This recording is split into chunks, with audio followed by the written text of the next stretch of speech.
estou bem contente, seguro para essa uma organização grande, no sentido de hope jogador, hope team, vooral in seção infantil, nós praticamente dentro divisão 2 team, dus zij te creëren como assim alrededor de 3 futbolistas que não jovem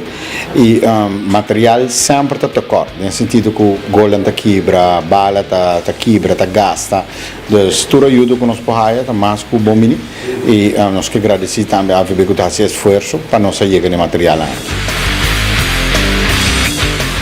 Para a AVB seguro é momento histórico para motivos que para mim viajar com a federação está otorgar material de forma aqui, vamos por exemplo 80 balas, 2 col grandi,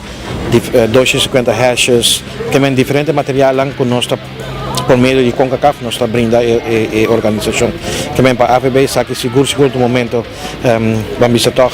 emocional também para motivo que é projeto nós sabemos trabalhar hopi tempo de budget e maneira muito bisa hopi viaja me apidi tempo como presidente para donar meu espaço para me trabalhar e projeto aqui e AVE nós está demonstrar lo qual nós sabemos profilando último ano aqui trabalhando duro ribanan e AVE está agora concretizar caminho com a RCA para receber material.